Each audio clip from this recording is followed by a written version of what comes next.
Hello, friends. My name is Deepak, and I am a tax code advisor with the Tax Code Advisors, of course. So, today I want to talk to you about short term investing. What kind of risk are associated with it? Can you use it as a business? Can you set up a trading practice, working from your home? Can you write off some expenses? Can you involve your kids? Those kind of things. What are some of the tax implications and even financial implications over a long term of doing short term, trading or investments, whatever you might want to call it. Now, personally, I'm not a big um, proponent, or at least a fan of short term investing. So, those of you guys who know me, I focus on a little bit longer term horizon instead of looking to trade something within less than 1 year. Now, all of us know at the very basic level, short term investment, which is less than 1 year, is taxed as regular income tax. Versus if you hold on to that investment for a little bit longer, at least more than 1 year, then you are taxed at a long term capital gain. And depending upon what your income levels is, that tax might be zero. And, for some of you guys might be 15, 20%. So, right off the back, you get an advantage of sticking with long-term investing from a tax point of view. Another problem with the short-term investment is that you miss out on dividends oftentimes. So, for example, if we look at S&P 500 and we look at last 20 years, 30 years, 40 years history, we will notice that 40% of gains in S&P 500 can be attributed to the dividends that were received and reinvested back into S&P 500. I mean 40%, meaning I can make 40% more over a longer horizon than a shorter horizon. On top of that, and like I said, it's not really a hard number because it can depend upon what your tax situation is. But normally on a longer horizon, we could be talking about 15, 20, maybe even 30% tax savings. So we add that, I'm making 40% more and I am saving almost 15, 20% on taxes. I mean, at the bare minimum, it will be fair to assume that I can make double the money if I were to invest on a longer term instead of investing in the shorter run. But I think that's a simple concept, but very hard to grasp until you can understand it a little bit more in detail. So uh, I like to do something we call efficiency strategy sessions. They could be anywhere between 6 to 10 hours long for clients, where we actually put the numbers on paper and we can see what will be the impact if we use this strategy or that strategy. That way, you can see the numbers yourself and make more effective decisions. Anyhow, if you want to set that up, you can call our office and get that done. But let's talk a little bit more about some of the problems other than this gain that you lose out on long-term horizon. Now, obviously, the people who are focusing on short-term investments, they do this because they want to take advantage of momentum. So if you don't know that, maybe you can Google the term or go on YouTube and learn about momentum investing. But what these people are trying to do is they're saying, look, right now, NVIDIA is a hot stock. So I'm going to make as much money as I can in NVIDIA. Tomorrow, maybe Google might be the next hot stock, and third day might be Tesla, or fourth day might be Meta. Whatever, basically, whatever is selling in the market, that's what we're going to buy. That's the strategy. And the goal is to sell it before that momentum dies off. So everybody thinks that they can do that. But in reality, that's not so easy. People are not able to get out of the markets as fast as they think they're able to do it. But to make things a little bit easier, for today, I'm going to assume that you are one of those who is able to take advantage of market opportunities and able to get out of the markets right on time. And I'm going to talk about some of the problems with it, some of the strategies, how to deal with that to your advantage. So we'll talk all about that. So let's say you made $100,000 in NVIDIA stock. Could be any stock. I'm just picking that because I'm making this video in the month of August 2024. And right now, NVIDIA is super hot investment. I think everybody wants to be part of that. So let's say you made $100,000 in NVIDIA this year. You're good. You're happy. You had some gains. You're good. Now, if you're a short-term investor and if you're a short-term investor, you made some money, great, and you have $100,000 gain, let's just say for this year. And when you file your taxes, you will show $100,000 in capital gain based on whatever your income is. That's the tax you're going to pay. Now, let's say next year is not so great. Maybe next year we hit recession because market's been going up for a very long time, and perhaps it's time for recession. Or maybe if it's not a recession, maybe the markets go down. We all know that in a typical year, market goes down at least, by 5%. Every couple of years, they might go 10%. Then every few years, maybe 20%. And once a decade, maybe they go down 40 or 50%. So anything is possible in market. I mean, people have sentiments and those sentiments change it. Right now, everybody believes in good economy, but I don't know, maybe in few months they don't believe in good economy. So things changes. So let's say you made $100,000 this year and next year we hit recession and you run into $100,000 of losses. Hopefully not, but let's say if that happens. The problem is now you're stuck with those losses. Why? Because they're capital losses. What are you going to do with them? The only way to offset those losses is against capital gain. You can't offset those against your W-2 income. You can't offset them against your passive income. Only thing you can do them is against capital losses. It's a capital loss. It's not like a passive income loss. So like, let's say if you have a real estate property and you're generating some paper losses, I mean, that's not a capital loss, right? That's a passive income loss. So that's a whole different category. So sometimes people kind of mix all these incomes and together, and then they get a different answer. But in your case, very simple. You had $100,000 gain, you paid tax. Next year, you had $100,000 loss, but now you cannot claim that loss. You can only claim up to $3,000, and everything else kind of moves on to the next year. If you still don't have losses, another only $3,000. Meaning, IRS is actually making an interest-free income on that tax that you paid for $100,000 gain because you're not able to deduct your losses. So that's why, again, I like the long-term investing because that way I don't have to deal with this kind of problem. That can be very, very risky. So people are clever. People trying to find ways how to take advantage of the system. And one of the strategy I have seen people implementing, which is getting them in trouble. And once I explain to you how it works, you will see what's wrong with it. But what happens is people sometimes pay significant amount of money, maybe 5,000, 10,000. Sometimes I've seen even $20,000, $30,000 to so-called strategists. What these people do is they will say, look, we will tell you a strategy how to reduce your taxable income.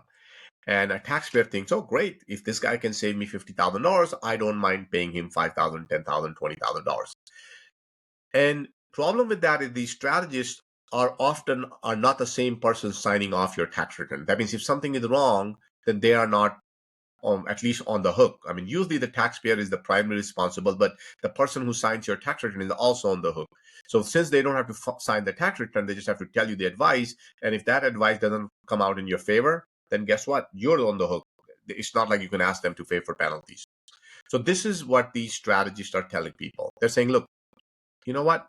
Why don't you convert your trading activities into a business? And if you're a business owner, now you can write off all kind of expenses. So those of you guys who don't know what that is, in IRS code, we have a section 162. And in this section 162, you get all kind of expenses, that are reasonable for business to expend on. For example, I'm in tax business. I have to travel to meet with clients. I have to take courses. I have to continue improve my education.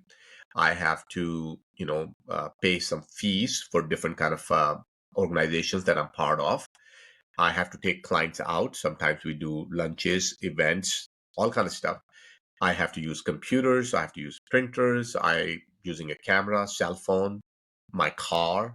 So all of these kind of expenses I can write off against the income. So it's to my advantage. So what happens is these people will say, look, trading is also kind of like a business. You're making money by trading. So why don't you claim all the expenses related to those trading activities? Now, that can be true for some people, but in majority of the cases, that is actually not true to begin with. So I'll give you an example. Let's say if you're a W-2 employee working for any big company, maybe Nvidia, Google, Meta, or even smaller companies. Maybe you're even working at McDonald's and somebody told you this strategy. So first question I will have for you is, what time do you work? Because trading activities typically happen during when market is open. So if you're working when your market is open, then how can you claim yourself a trader? How can you tell IRS that trading is my business?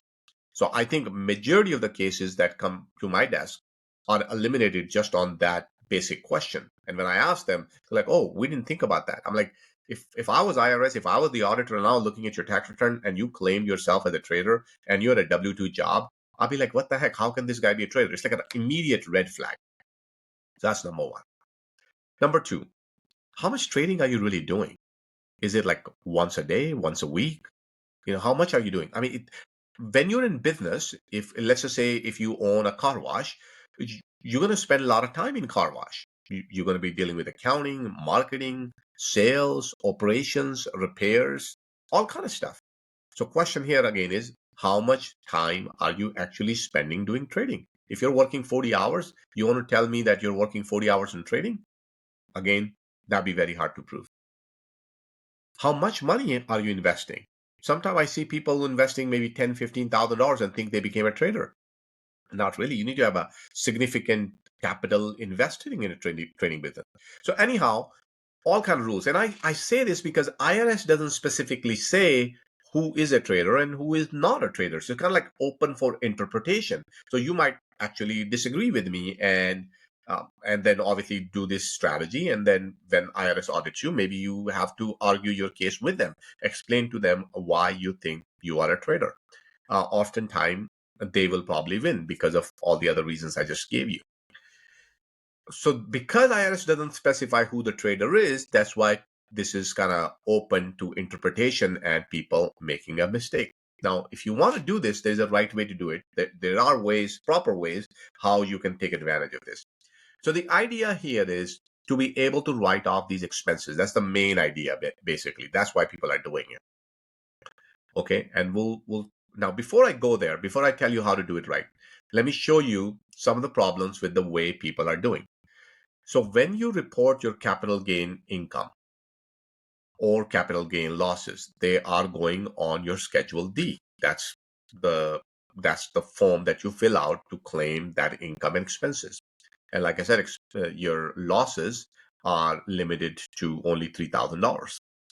Now, if you claim yourself as a trader, that means first thing you're going to do is you're going to make an election for market to market, meaning regardless of whether you sold the stocks or not, at the end of the year, on December 31st, IRS will assume that everything is sold. And whatever gain or loss you made that year, that gain or loss is booked.